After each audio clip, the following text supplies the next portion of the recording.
लग रहा हो ना मरीज? हाँ हाँ। देख, जितना समझाया उतना ही बोलना। प्रीति आई रही होगी, और प्लीज यार थोड़ी एक्टिंग अच्छी करना। अरे तू टेंशन मत ले, तेरा भाई ऑस्कर विनिंग एक्टिंग करेगा। ले आ गई प्रीति।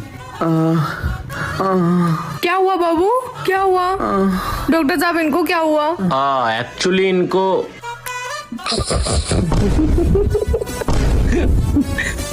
देखो भाभी, इसमें मेरा कोई हाथ नहीं है, सारा किया धरा इसका है। मैं चलता हूँ। अरे बाबू, तुम नाराज हो गई थी ना, तो मुझे सबसे अच्छा तरीका मनाने का यही लगा। सॉरी ना बाबू, सॉरी ना।